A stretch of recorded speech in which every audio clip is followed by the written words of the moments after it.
Welcome to my channel. मेरा नाम है गौरी जोशी। स्टूडेंट्स, आज का हमारा जो टॉपिक है जो हम समझेंगे वो है ह्यूमन ब्लड के बारे में, यानी कि मानव रक्त के बारे में हम पढ़ने वाले हैं। आज का जो हमारा टॉपिक है पिछली वीडियो का ही सेकंड पार्ट है। पिछली वीडियो जो जनरल साइंस से रिलेटेड थी, जिस किसी ने भी वो नहीं देखी हो तो देख लीजिएगा, अच्छे से समझ में आ जाएगा। तो चलिए स्टार्ट करते हैं हमारा आज का टॉपिक। तो चलिए हम पढ़ते हैं सेल्स के बारे में, क्योंकि रक्त का हम पढ़ रहे हैं टॉपिक, उससे पहले सेल्स क्या होती है समझना जरूरी है। सेल्स को हिंदी में कोशिका कहते हैं। तो कोशिका की खोज जो करी थी, सबसे पहले सेल्स का जो डिस्कवर करा था, सेल्स यहाँ पर लिख रही हूं मैं, सेल को हिंदी में बोलते हैं कोशिका, कोशिका बोलते हैं, जिसकी खोज करी थी रॉबर्ट हुक ने। ध्यान रखिएगा, जिसकी खोज करी थी रॉबर्ट हुक ने। यहां से क्वेश्चन पूछा जाता है कंपटीशन एग्जाम में 6 से लेकर 12 तक के स्टूडेंट के सिलेबस में कोशिका वाला टॉपिक आता ही है साइंस में। जिसकी खोज करी थी रॉबर्ट हुक ने। कोशिका से ही हमारे बॉडी का निर्माण हुआ है, वो हम सीक्वेंस देखेंगे। सेल्स मिलकर टिश्यू का निर्माण करती है, सेल्स मिलकर टिश्यू का निर्माण करती है। ठीक है, टिश्यू यानी उत्तक, हिंदी में टिश्यू को उत्तक कहते हैं। सारी कोशिकाएं मिलकर उत्तकों का निर्माण करती है, सारी सेल्स मिलकर टिश्यू का निर्माण करती है। चलिए, सारे टिश्यू का ग्रुप मिलकर टिश्यू ऑर्गन का निर्माण करते हैं। सारे टिश्यू ग्रुप मिलकर टिश्यू ऑर्गन का फॉर्मेशन करते हैं। टिश्यू ऑर्गन, उत्तक अंग जिसको बोलते हैं, उत्तक अंग। देखिए, ये जो सीक्वेंस है आपको बॉडी के फॉर्मेशन तक का बता रही हूं। सारी सेल्स मिलकर टिश्यू का निर्माण करती है, टिश्यू का फॉर्मेशन, देन सारे टिश्यू मिलकर टिश्यू अंग का निर्माण करते हैं। हमारी बॉडी में जो ऑर्गन है उसका निर्माण करेंगे। देन सारे टिश्यू ऑर्गन मिलकर हमारी ह्यूमन बॉडी का फॉर्मेशन करते हैं। यहां लिख रही हूं ह्यूमन बॉडी, यानी मनुष्य की शरीर का फॉर्मेशन करते हैं। तो समझ में आ गया, सेल्स सारी मिलकर टिश्यू का, टिश्यू मिलकर टिश्यू ऑर्गन का फॉर्मेशन करेंगे और सारे टिश्यू ऑर्गन मिलकर ह्यूमन बॉडी का फॉर्मेशन करेंगे। अब आपको एक बात तो क्लियर हो गई कि टिश्यू का इंपॉर्टेंट रोल क्या है। ठीक है, तो टिश्यू के बारे में सेल्स का इंपॉर्टेंट रोल क्या है। सेल्स का खोज करी थी रॉबर्ट हुक ने। कोशिका हमारे शरीर की एक मूलभूत संरचनात्मक क्रियात्मक इकाई है, यानी फंक्शनल और स्ट्रक्चरल यूनिट है। इसके बारे में समझना बहुत ही ज्यादा जरूरी है। चलिए अब समझते हैं इसको स्ट्रक्चरल और फंक्शनल यूनिट क्यों कहा गया है। तो हम पढ़ते हैं सेल्स के कार्य क्या होते हैं, यानी कि सेल्स के फंक्शंस क्या क्या होते हैं, कोशिका के कार्य क्या होते हैं। तो सेल्स एक स्ट्रक्चरल और फंक्शनल यूनिट है। तो इस बात से हमें पता चल जाता है कि स्ट्रक्चर जो नाम दिया गया है, स्ट्रक्चर यानी कि सेल्स जो होती है हमारी बॉडी का निर्माण करती है। इट मीन्स हमारी बॉडी का शेप का जो कंट्रोलिंग पावर जो होता है वो कोशिका के हाथ में होता है। यानी कि सारी कोशिका मिलकर टिश्यू का निर्माण कर रही है, सारी टिश्यू मिलकर टिश्यू ऑर्गन का निर्माण कर रही है और सारी टिश्यू ऑर्गन्स मिलकर हमारी बॉडी का निर्माण करते हैं। तो सेल्स जो होती है एक संरचनात्मक यानी कि एक स्ट्रक्चर यूनिट होती है, यानी कि हमारे शरीर का जो संरचना यानी शेप है, आकार आकृति है, उसका निर्धारण करती है। दूसरा जो वर्ड दिया गया है फंक्शनल, यहाँ पर पहला पॉइंट में लिख देती हूँ, देखिएगा, cells is a structural and second is functional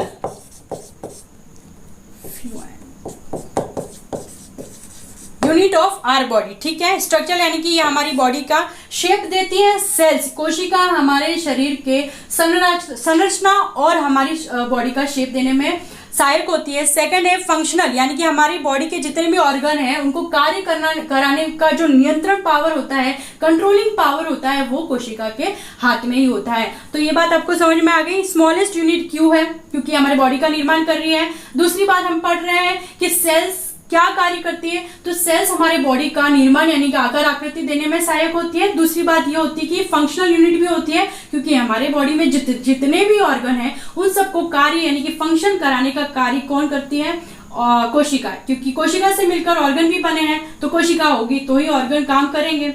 तो इट मीन्स आपको इसके फंक्शन समझ में आ गए, कोशिका की खोज किसने की वो समझ में आ गई, कोशिकाओं से हमारे जो बॉडी का फॉर्मेशन हुआ है उसका सीक्वेंस भी समझ में आ गया। तो कोई भी अगर आपको पूछ ले कि कोशिका हमारे शरीर का क्या रोल अदा करती है, तो बता देना कोशिकाएं मिलकर हमारे बॉडी का निर्माण करती है। तो कैसे करती है? कोशिका मिलकर टिश्यू का निर्माण करेंगे, टिश्यू ऑर्गन का करेंगे, टिश्यू ऑर्गन मिलकर हमारी बॉडी का निर्माण करेंगे, सीधी बात है। तो चलिए अब चलते हैं, हमारा जो मेन टॉपिक है जो है मानव रक्त के बारे में, ह्यूमन बॉडी ब्लड के बारे में है। तो चलिए स्टूडेंट्स, हम पढ़ते हैं ह्यूमन ब्लड के बारे में। इस टॉपिक में हम पढ़ने वाले हैं हमारे शरीर में ब्लड कितनी मात्रा में होता है, यानी कि how much quantity blood in our body, ठीक है, इसके बारे में हम पढ़ने वाले हैं। दूसरा हम पढ़ेंगे कि वयस्क मनुष्य में जो ब्लड होता है वो कितने तक होता है, यानी कि कितने % तक होता है। दूसरी चीज हम पढ़ने वाले हैं कि रक्त का पीएच क्या होता है, इसका नेचर क्या होता है, यानी इसकी प्रकृति क्या होती है, ये किस फॉर्म में हमारे बॉडी में होता है, रक्त के फंक्शंस क्या क्या होते हैं और ब्लड के टाइप्स क्या क्या होते हैं। तो चलिए एक के बाद एक स्टेप बाय स्टेप हम सारे टॉपिक को क्लियर करने वाले हैं। देखिए ये वीडियो को देखकर आपको बहुत ही मजा आने वाला है, इससे बहुत सारे क्वेश्चन आपके ना पुटअप होने वाले क्वेश्चन एग्जाम में जो आपके सारे क्लियर हो जाएंगे। बहुत ही ध्यान से देखिएगा। तो पहला टॉपिक है, यानी कि पहला पॉइंट है रक्त के बारे में। जो ब्लड है हमारे शरीर में एक लिक्विड फॉर्म में होता है, यानी कि it is a liquid connective tissue, यानी कि एक तरल संयोजी ऊतक के रूप में होता है। यहां मैं लिख देती हूँ ब्लड, ठीक है। एक एक करके हम सारे पॉइंट्स पढ़ने वाले हैं।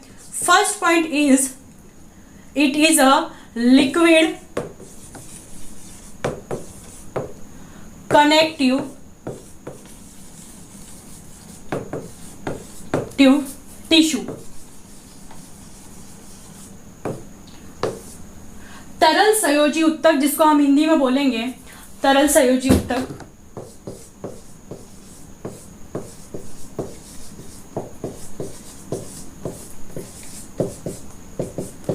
ब्लड हमारे शरीर में एक लिक्विड फॉर्म में होता है ना, तो इससे इसको क्या बोलते हैं? लिक्विड कनेक्टिव टिश्यू, ठीक है।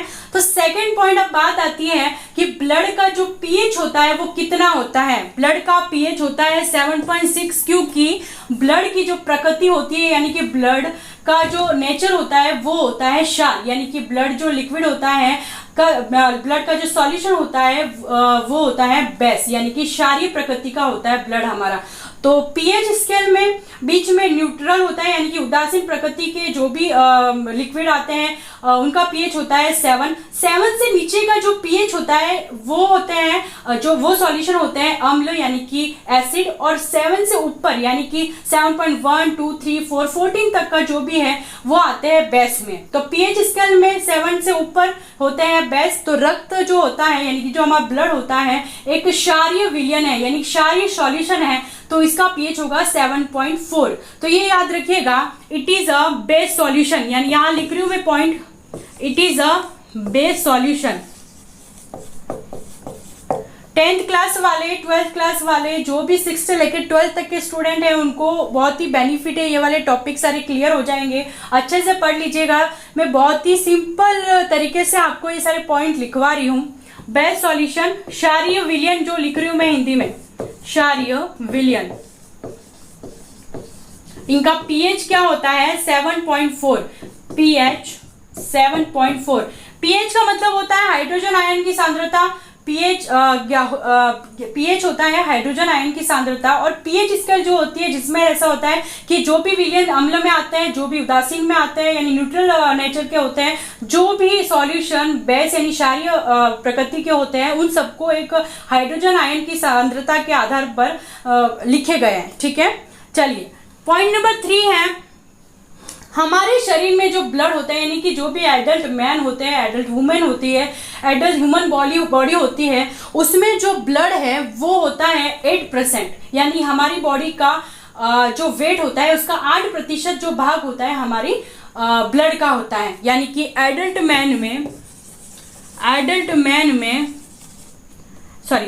ह्यूमन बॉडी में व्यस्क मानव में, ठीक है, हिंदी में लिख देती हूँ व्यस्क मानव। देखिए यहाँ पे छोटी छोटी टर्म्स को मैं हिंदी इंग्लिश में कन्वर्ट कर रही हूँ, क्योंकि स्टूडेंट को अगर कोई भी कंफ्यूजन ना हो कि इसका क्या मतलब होता है, उसका क्या मतलब होता है, तो मैं एक एक लाइन में सारी क्वेरीज क्लियर कर रही हूँ। फिर भी अगर कोई कंफ्यूजन हो तो कमेंट बॉक्स में लिख दीजिएगा। वयस्क शरीर, इसका जो पीएच 7.4 होता है और वयस्क शरीर में जो ब्लड होता है वो होता है 8%, यानी 5 से 7 लीटर। लीटर की बात करें तो 5 से 7 लीटर ब्लड हमारे शरीर में होता है, यानी कुल टोटल हमारे वेट का 8% जो होता है ब्लड का होता है। ध्यान में आ गया? चलिए, तो स्टूडेंट्स फोर्थ पॉइंट है कि फीमेल का जो ब्लड होता है मेल के कंपैरिजन में आधा लीटर कम होता है। तो मैं आपको लिख दूं, फीमेल यानी महिलाएं जो होती है उनका जो ब्लड होता है मेल के कंपैरिजन में आधा लीटर कम होता है, यानी कि मेल का blood is greater than female. ठीक है, समझ में आ गया? अब हम पढ़ते हैं ब्लड के फंक्शंस क्या क्या होते हैं, यानी कि रक्त हमारे शरीर में क्या कार्य करता है। Functions of blood, functions of blood, यहां मैं फंक्शंस लिख देती हूं, समझ जाइए। तो पहला फंक्शंस है, रक्त हमारे शरीर में यानी कि ब्लड हमारे शरीर को ऑक्सीजन लेता है, यानी कि हमारे शरीर का जो ऑक्सीजन है वो सारा ब्लड होता है जो सारे ऑर्गन तक पहुंचाता है, यानी कि ब्लड हमारे शरीर में ऑक्सीजन को पहुंचाने का काम करता है। पहला पॉइंट ये क्लियर हो गया। दूसरा पॉइंट ये होता है कि ब्लड जो होता है हमारे शरीर में जो घाव लग जाते हैं उनको भरने में काम आता है, यानी कि हार्मोन को पहुंचाने में काम में आ जाता है, विटामिन को पहुंचाने में काम में आ जाता है, प्रोटीन को जो अंगों तक पहुंचाता है वो भी ब्लड ही है। हमारे शरीर में घावों को भरने के लिए जो काम में आता है वो भी ब्लड है। उसके बाद वेस्ट मटेरियल जो भी होते हैं हमारी बॉडी में उनको बाहर निकलने का काम भी रक्त ही करता है। ठीक है, चौथा पॉइंट जो फंक्शंस आता है रक्त का वो है जो ब्लड होता है हमारे शरीर को बाहरी जो भी डिजीज होती है यानी कि उससे हमारी रक्षा करता है। जो भी डिजीज होते हैं, रोग होते हैं, बैक्टीरियाज होते हैं हमारे शरीर पे लग जाते हैं, उनको बाहर निकालने का काम भी रक्त का ही होता है। यानी कि बॉडी में जो रक्त है हमारे शरीर में बहुत सारी बीमारियों से भी हमारी बॉडी को सेफ रखता है। तो हमने सारे फंक्शंस पढ़ लिए हैं। पहला जो है हमारा वो है ऑक्सीजन हमारे शरीर को अवेलेबल करवाता है। ब्लड जो होता है हमारे सारे शरीर के ऑर्गन को ऑक्सीजन देता है। दूसरा ये है हमारे शरीर में जितने भी ऑर्गन है उनमें मिनरल्स, विटामिन, प्रोटीन सभी को पहुंचाने का काम भी ब्लड करता है। मिनरल्स यानी खनिज लवण जितने भी है, कैल्शियम, मैग्नीशियम, फास्फोरस जो भी है, मैग्नीशियम, फास्फोरस, सोडियम, ये सभी मिनरल्स में आते हैं और मिनरल्स को पहुंचाने का काम शरीर में ब्लड का ही है, मिनरल्स। दूसरा हार्मोन्स लिख दूं, हार्मोन्स। थर्ड लिखती हूं प्रोटीन्स। फोर्थ लिखती हूं विटामिन। ठीक है, तीसरा पॉइंट लिखती हूं इंजरी, लिख देती हूं। इंजरी को भरने का काम भी ब्लड ही करता है। इंजरीज को भरने का काम भी रक्त ही करता है। सो फोर्थ पॉइंट इज जो ब्लड होता है हमारे शरीर में वेस्ट मटेरियल को बाहर निकालता है। वेस्ट मटेरियल लिख देती हूं, उनको बाहर निकालता है। फिफ्थ पॉइंट इज हमारे शरीर में ये ह्यूमन जो बॉडी होती है, जो मानव शरीर होती है, उसका जो टेम्परेचर है वो भी कंट्रोल रखता है, यानी कि maintain temperature, human temperature.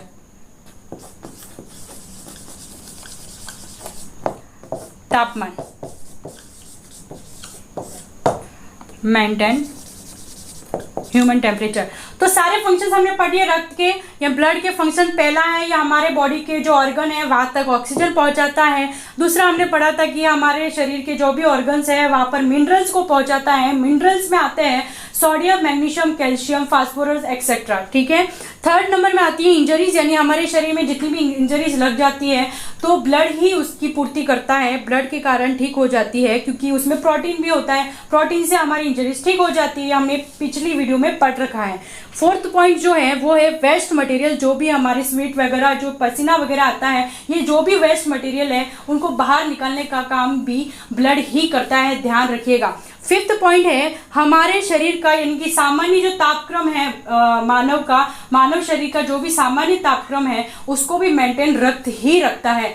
Students सारे फंक्शन को अच्छे से पढ़ लीजिएगा, एग्जाम में आ जाए कि फंक्शंस ऑफ ब्लड लिखिए तो सारे आप एक एक करके लिख सकते हैं, मैंने अच्छे से समझा दिया है। तो चलिए रक्त का जो भी टॉपिक है अभी तक हमने क्लियर करते हैं। तो स्टूडेंट्स अब बात आती है कि ब्लड के टाइप्स क्या क्या होते हैं हमारे शरीर में। जो ब्लड होता है बहुत ही अच्छी क्वांटिटी में, उसके भी टाइप्स होंगे।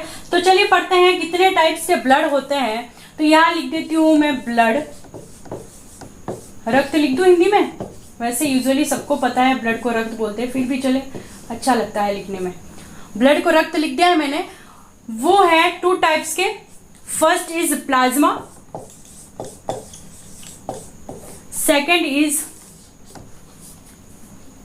ब्लड सेल्स, जिसे कार्पल्स भी बोलते हैं, ठीक है, ब्लड सेल्स। अब हम बात करेंगे प्लाज्मा के बारे में। तो स्टूडेंट्स प्लाज्मा क्या होता है मैं आपको बता दूं। हमारे ब्लड का जो 55 से 60 तक का जो पोर्शन होता है, 55 से 60% तक का जो पोर्शन होता है वो प्लाज्मा का ही होता है। समझ में आ गया? जो 55 से 65% तक का जो पोर्शन है वो प्लाज्मा का ही है। दूसरा पॉइंट हम देखते हैं, प्लाज्मा जो होता है हल्के पीले कलर का होता है, यानी लाइट येलो कलर का होता है। लाइट येलो कलर का होता है प्लाज्मा। प्लाज्मा किससे बना होता है तो मैं आपको बता दूं, प्लाज्मा होता है जो 91 से 92% तक पानी का बना होता है। यानी कि परसेंट नहीं याद रखो तो कोई दिक्कत नहीं, इतना जरूर याद रख दो कि 60% से ऊपर जो प्लाज्मा होता है पानी से बना हुआ होता है। और उसके बाद जो परसेंट रह जाते हैं, यानी कि कुछ परसेंट तक इसमें मिनरल्स होते हैं, विटामिन होते हैं, प्रोटीन्स होते हैं, कार्बोहाइड्रेट्स होते हैं। और मैं आपको बता दूं कार्बन डाइऑक्साइड भी होता है। कार्बन डाइऑक्साइड का जो ट्रांसपोर्ट होता है वो प्लाज्मा से ही होता है, याद रख दीजिएगा। कार्बन डाइऑक्साइड का जो ट्रांसपोर्ट होता है, ट्रांसपोर्ट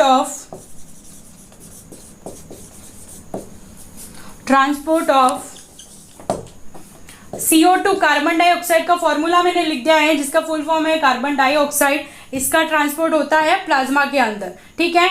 ये चीज हमने क्लियर कर दी। प्लाज्मा जो होता है हमारे शरीर में, शरीर के ब्लड का 55 से 65 यानी 55 से 65% तक का जो ब्लड होता है वो उसको क्या बोलते हैं हम, प्लाज्मा, ठीक है।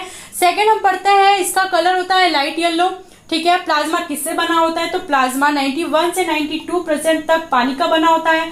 पानी के अलावा जो प्लाज्मा बना हुआ होता है वो है minerals, hormones, vitamin, carbohydrates, CO2, इन सभी चीजों से क्या बना होता है हमारा प्लाज्मा। अब बात करते हैं प्लाज्मा में कौन सा प्रोटीन होता है। तो ये बहुत ही इंपॉर्टेंट पॉइंट है, देख लीजिएगा। प्लाज्मा में प्रोटीन होता है फाइब्रोनोजन, ग्लोबुलिन और एल्बुमिन। फाइब्रोनोजन,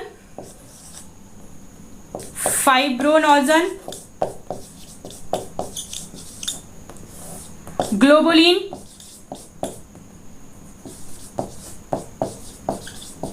और थर्ड आता है एल्बुमिन। गाइस आपको बता दूं मैं, जो भी स्टूडेंट्स नीट की यानी पीएमटी, एआई पीएमटी की तैयारी कर रहा है, जो भी एआई ट्रिपल ई वगैरह दे रहा है, उसमें केमिस्ट्री का पोर्शन तो आएगा ही। और उसमें ये जो प्रोटीन जो है वो बायोलॉजी का भी टॉपिक है और केमिस्ट्री के पोर्शन में भी आता है, तो याद रखिएगा। और जो जनरल साइंस वाले हैं, रीड के स्टूडेंट्स, उनके भी आता है। प्लाज्मा में कौन सा प्रोटीन पाया जाता है, इन तीनों में से कौन सा भी प्रोटीन आपके ऑप्शंस में होगा, यानी फाइब्रोनोजन भी हो सकता है, एल्बुमिन भी हो सकता है, ग्लोबुलिन भी हो सकता है। आप सही कर दीजिएगा, जॉट डाउन कर दीजिएगा कि फाइब्रोनोजन, एल्बुमिन, ग्लोबुलिन प्लाज्मा के अंदर प्रोटीन है, ठीक है। ये वाला टॉपिक बहुत ही ज्यादा इंपॉर्टेंट है। और कितने परसेंट तक होता है प्लाज्मा हमारे ब्लड में, वो होता है 55 से 65% के बीच में। हल्के पीले कलर का होता है, पानी से बना हुआ होता है ज्यादातर, और कुछ मात्रा में इसमें मिनरल्स होते हैं, हार्मोन्स होते हैं, कार्बोहाइड्रेट्स होता है, CO2 होते हैं, वगैरह वगैरह, ठीक है। समझ में आपको आ गया प्लाज्मा का टॉपिक। अब हम देखते हैं ब्लड सेल्स के बारे में। स्टूडेंट्स, ब्लड सेल्स होती है जो 3 टाइप की होती है, 3 types of blood cells. First is RBC, second is WBC, third is blood platelets.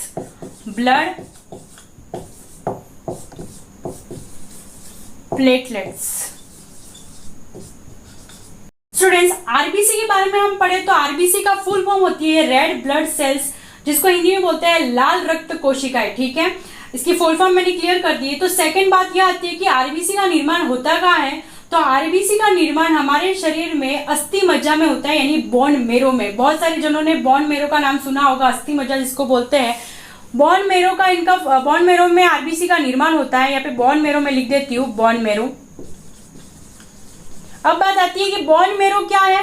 तो बोन मेरो हमारे शरीर में हड्डियों में पाया जाता है, जिसमें आरबीसी सेल्स बनती है। ठीक है, बोन मेरो हमारे शरीर की कुछ ऐसी हड्डियां हैं, जैसे कूल्हे की हड्डी वगैरह इसमें पाया जाता है, जांघ की हड्डी उसमें भी पाया जाता है, जिसमें क्या होता है कि आरबीसी सेल्स बनती है। ठीक है, समझ में आ गया। सेकंड पॉइंट आता है कि आरबीसी हमारे शरीर में कितने दिनों तक रहती है, यानी कि बनने के बाद भी इनका एक लाइफ स्पैन होता है, यानी कि जीवन काल होता है। तो आरबीसी का जीवन काल होता है 20 से 120 डेज। ठीक है, 20 से 120 डेज होता है, लाइफ स्पैन होती है आरबीसी की 20 से 120 डेज। अब स्टूडेंट्स ये वाला पॉइंट आप लिख दीजिएगा नोट करके, क्योंकि यहां से आपके क्वेश्चन हमेशा 100% पूछे ही जाते हैं। नीट के स्टूडेंट हो, जनरल साइंस के स्टूडेंट्स हो, या फिर 6 से लेकर 12 तक के स्टूडेंट्स के लिए, या फिर जनरल जो भी लोग हैं उनके नॉलेज के लिए भी ये वाला पॉइंट बहुत ही इंपॉर्टेंट है। 20 से 120 डेज तक जो आरबीसी की लाइफ साइकिल्स होती है, हर 120 डेज के बाद जो आरबीसी होती है नई सेल्स बनती है। ठीक है, आरबीसी की नई सेल्स बनती है। 120 दिन के बाद नई आरबीसी सेल बननी शुरू हो जाती है। वापिस उनका जीवन काल 120 दिन तक रहता है, वापिस वो 120 दिन के बाद नई बननी शुरू हो जाती है। तो ये इनका जीवन काल है। थर्ड पॉइंट आता है, आरबीसी में हीमोग्लोबिन उपस्थित होता है, यानी कि हीमोग्लोबिन आपको नाम सुना ही होगा। जब डॉक्टर्स बोलते हैं कि हीमोग्लोबिन की आप में कमी हो गई है, तो बहुत से लोगों को इतना तो पता है हीमोग्लोबिन यानी कि हमारे अंदर ब्लड की कमी हो गई, पर किसी को ये नहीं पता है कि हीमोग्लोबिन जो है लाल रक्त कणिकाओं यानी कि रेड ब्लड सेल्स में बनती है। हीमोग्लोबिन की बात करूं तो हीमोग्लोबिन का मीन आपको बता देती हूं मैं। हीमोग्लोबिन को अगर सेपरेट करें तो हीम प्लस ग्लोबिन,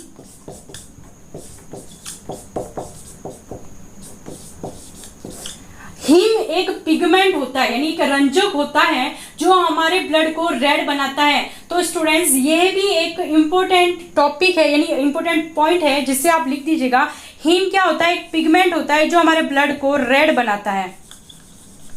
ठीक है, अब अगर आपको कुछ पूछ ले कि हमारा ब्लड रेड क्यों होता है, तो हीमोग्लोबिन जो होता है जिसमें हीम होता है जो एक पिगमेंट है, उसके कारण हमारा जो रक्त होता है वो रेड कलर का होता है। और ग्लोबिन का मतलब होता है एक प्रकार का एक प्रोटीन है, लोह युक्त पदार्थ होता है, जिसमें आयरन टाइप का एक पदार्थ है जो ग्लोबिन के प्रोटीन के अंदर होता है। ग्लोबिन क्या है, एक प्रोटीन है।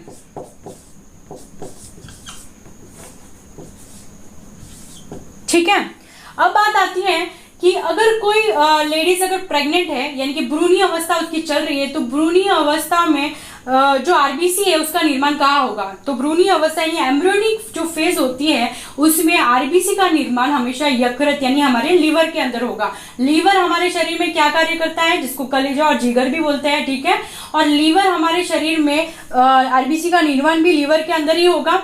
लीवर हमारे शरीर में प्रोटीन का सिंथेसिस करता है, यानी कि प्रोटीन का संश्लेषण कौन करता है, लीवर करता है। तो लीवर में हमेशा एम्ब्रियोनिक स्टेज में आरबीसी का निर्माण होता है, ये बात भी आप ध्यान रखिएगा।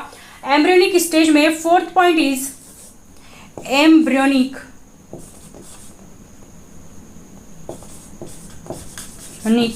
Stage.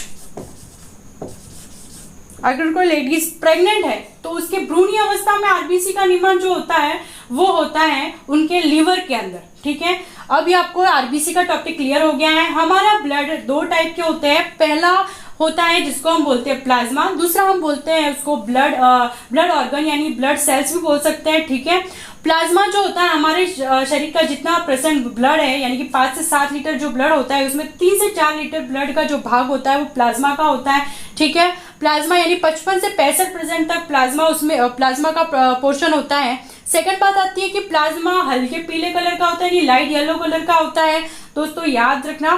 Third point is transport होता है कार्बन डाइऑक्साइड का, यानी कि जो कार्बन डाइऑक्साइड का परिवहन जो होता है हमारे शरीर में ब्लड में वो होता है प्लाज्मा ब्लड करता है। ठीक है, प्लाज्मा के अंदर होता है। फोर्थ पॉइंट आता है कि प्लाज्मा में कौन सा प्रोटीन उपस्थित होता है, तो प्लाज्मा में पहला है फाइब्रोनोजन, दूसरा है ग्लोबुलिन और तीसरा है एल्बुमिन। ये तीनों मेनली प्रोटीन है प्लाज्मा के, ठीक है। और ये नोट कर देना, इस पॉइंट को लिखते ही आगे लिख देना नोट करके, ठीक है, ताकि आपको याद रह जाए। यहाँ से क्वेश्चन पुटअप करे जाते हैं कॉम्पिटेटिव एग्जाम में, ठीक है।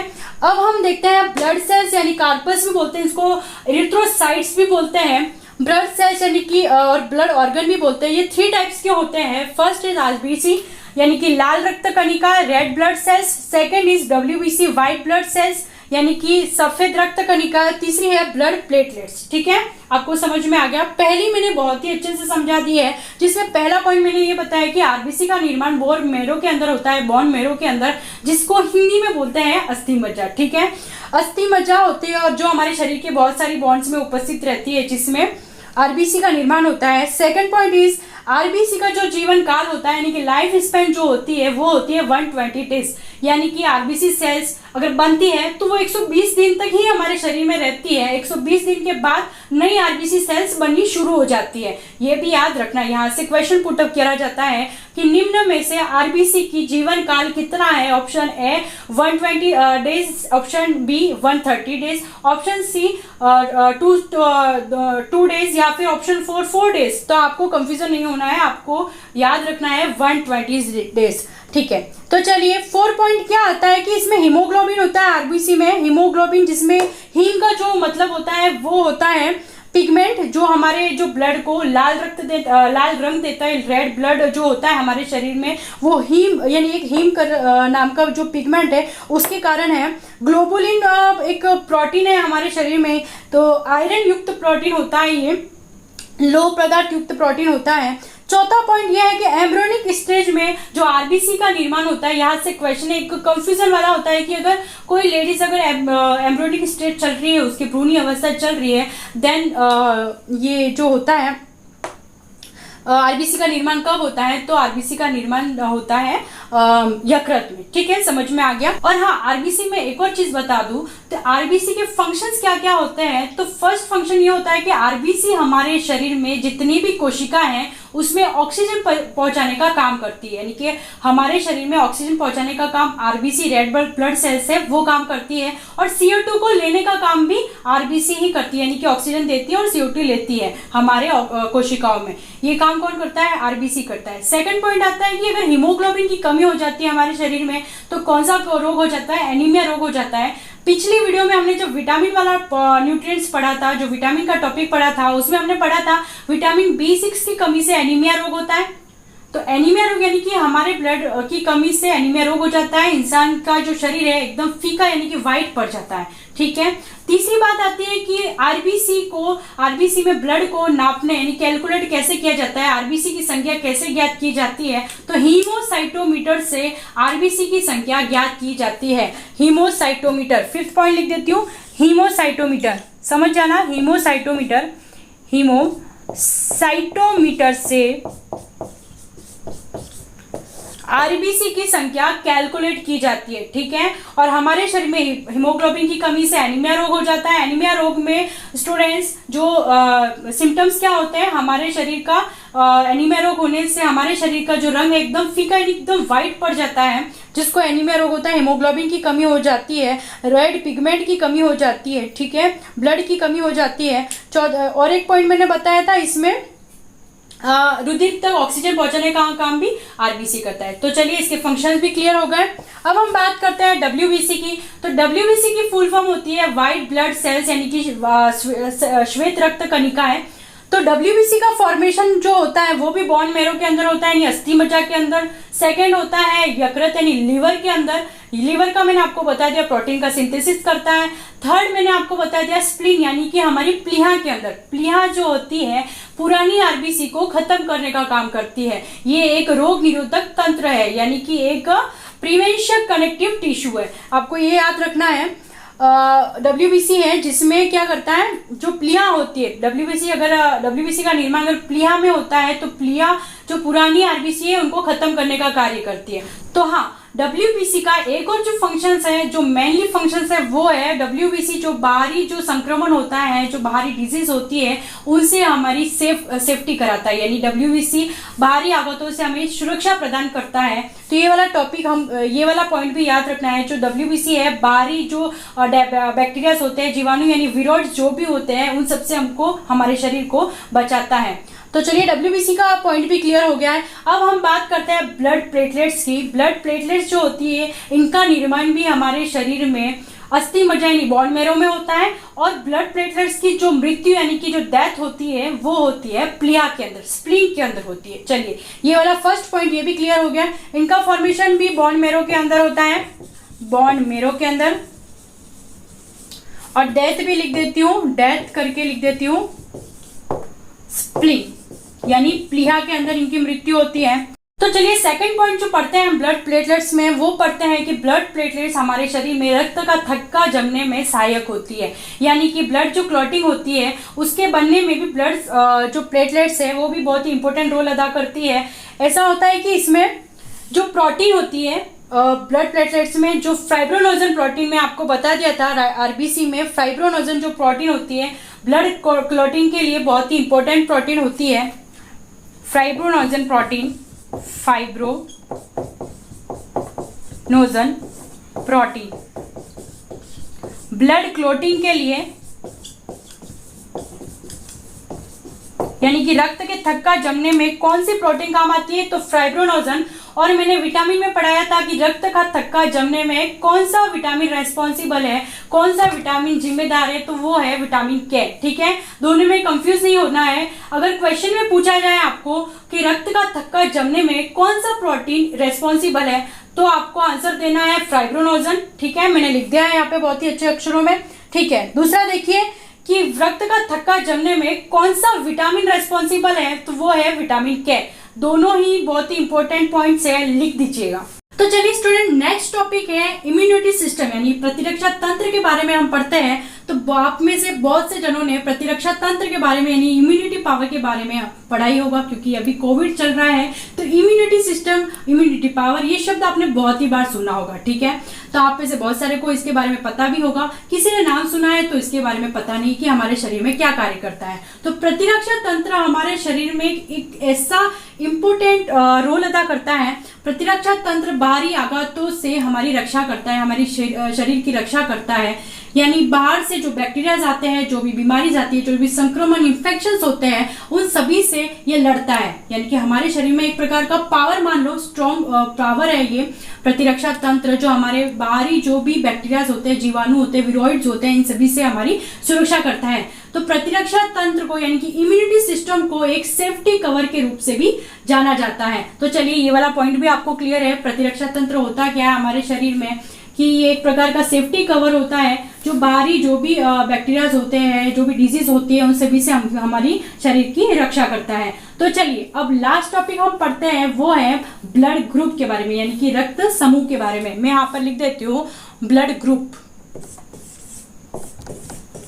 Blood group. तो स्टूडेंट्स बता दूं, हमारे शरीर में यानी कि मानव रक्त में ABO प्रकार का, ABO टाइप का ब्लड ग्रुप पाया जाता है। ABO टाइप का ब्लड ग्रुप पाया जाता है। हमारे शरीर में ब्लड ग्रुप की जो खोज करी थी कार्ल लैंडस्टीनर ने करी थी। कार्ल लैंडस्टीनर, याद रखिएगा, ये वाला जो वैज्ञानिक था जिसने हमारे शरीर में मानव रक्त समूह की खोज करी थी, कार्ल लैंडस्टीनर। ठीक है, इसने बताया था कि मानव शरीर का जो रक्त समूह होता है, किसी का मैच नहीं होता, यानी कि किसी का अगर रक्त समूह A होता है तो किसी का B होगा, किसी का O होगा। चलिए, A यानी कि A में भी एक पॉजिटिव होता है, एक नेगेटिव होता है, B में भी B पॉजिटिव होता है, नेगेटिव होता है, O में भी एक पॉजिटिव होता है, एक नेगेटिव होता है। ठीक है, इसमें आपको मैं बता दूं, A, B, O टाइप का जो ब्लड ग्रुप है, A एक पॉजिटिव होता है, एक नेगेटिव होता है, B भी एक पॉजिटिव होता है, नेगेटिव होता है, AB टाइप का भी ब्लड ग्रुप होता है और O टाइप का भी ब्लड ग्रुप होता है। यहाँ पे मैं सेपरेटली लिख देती हूँ A+, A-, B plus, B minus, A B और ओ भी एक प्लस और माइनस होता है, ओ प्लस ओ माइनस, ठीक है। ठीक है, ओ जो ब्लड ग्रुप होता है वो यूनिवर्सल ब्लड ग्रुप होता है, यानी कि सर्वदाता समूह होता है, यानी कि ओ जिस व्यक्ति का ब्लड ग्रुप ओ होता है वो सभी ब्लड ग्रुप वालों को अपना ब्लड डोनेट कर सकता है, ठीक है। लेकिन ओ ब्लड ग्रुप वालों को अगर किसी ब्लड ग्रुप की जरूरत पड़ती है, यानी कि खून की कमी पड़ जाती है और खून की कमी पड़ती है और खून की जरूरत पड़ती है, तो इनको ओ वाला ही, ओ रक्त समूह वाला ही व्यक्ति ब्लड डोनेट कर सकता है। अदर किसी भी ब्लड ग्रुप से ये ब्लड नहीं ले सकता है। सभी को दे तो सकता है लेकिन किसी का ले नहीं सकता है। इसका जो सेम ब्लड ग्रुप होगा उसी से ये ले सकता है। चलिए, तो इसको क्या बोलते हैं? सर्वदाता समूह, यानी universal blood donator, universal blood donator है। चलिए, ये तो आपको पता चल गया। ओ वाले जो भी है ब्लड ग्रुप वाले, वो सभी ब्लड ग्रुप वालों को अपना ब्लड दे सकते हैं लेकिन किसी का ले नहीं सकते। अगर इनको जरूरत पड़ती है तो इन्हीं के ब्लड ग्रुप वाले जो मैच खाते हैं उन्हीं का ये ब्लड ले सकते हैं। चलिए, तो ये ब्लड ग्रुप आपको क्लियर हो गया। ए वाले जो है, यानी कि किसी का ब्लड ग्रुप ए पॉजिटिव है तो ए पॉजिटिव वाले व्यक्ति से अपना ब्लड ले सकते हैं। साथ ही साथ ये ओ वाले ब्लड ग्रुप वाले से भी अपना ब्लड ग्रुप ले सकते हैं। बी पॉजिटिव, ए माइनस वाले जो है, जिनका ए नेगेटिव ब्लड ग्रुप जो होता है, वो ए नेगेटिव ब्लड ग्रुप वालों से भी अपना ब्लड ले सकते हैं। साथ ही साथ ओ वाले ब्लड ग्रुप वाले से भी अपना ब्लड ले सकते हैं।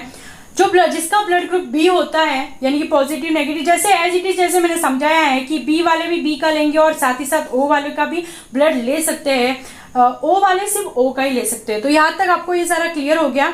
तो चलिए, ब्लड ग्रुप का भी आपको समझ में आ गया है कि ब्लड ग्रुप किस प्रकार के होते हैं हमारे शरीर में। ए बी ओ टाइप का ब्लड ग्रुप होता है जिसकी खोज लैन स्टीनर ने करी थी, ठीक है। ए प्लस एन नेगेटिव होता है, B plus B negative, A B और ओ प्लस ओ नेगेटिव, और ओ को यूनिवर्सल ब्लड डोनेटर कहते हैं। तो स्टूडेंट्स, ब्लड को अगर पिंट में देखें, पिंट आपको बता दो एक यूनिट है ब्लड नापने की जो यूनिट है उसको पिंट कहते हैं। ऊपर में लिख दो, ब्लड नापने की जो यूनिट है उसको हम बोलते हैं पिंट, ठीक है।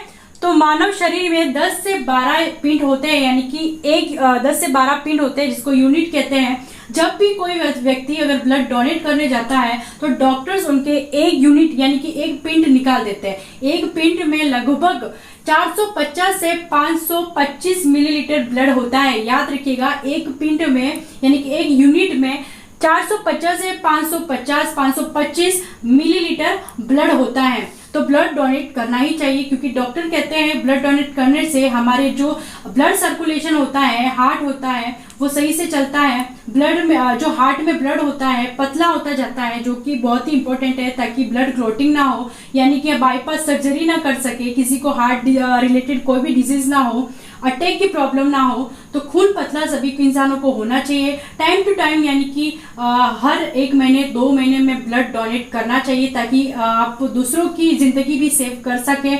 ब्लड डोनेट जरूर कीजिएगा, आपकी हेल्थ के लिए भी बहुत ही सही है। साथ ही साथ ब्लड डोनेट करने से हमें बहुत ही बड़ी डिजीज जो भी है, जैसे कैंसर है, हमारे शरीर स्किन रिलेटेड जितनी भी प्रॉब्लम्स हैं, हार्ट रिलेटेड प्रॉब्लम्स हैं, कोई भी आपको नहीं होगी। तो चलिए, आपको ये समझ में आ गया कि ब्लड पिंट में होता है और डॉक्टर्स होते हैं एक पिंट निकालते हैं, तो एक पिंट में होता है लगभग 450 से 525 मिलीलीटर। आई होप स्टूडेंट्स आपको ये टॉपिक समझ में आ गया होगा अच्छे से। तो चलिए बढ़ते हैं इस टॉपिक के समरी की तरफ। उससे पहले आपने अगर हमारा चैनल सब्सक्राइब नहीं किया तो सब्सक्राइब करें, लाइक करें, शेयर करें, कमेंट करें, and don't forget to get vaccinated. Wear the mask, stay safe, stay healthy. Thank you, have a good day.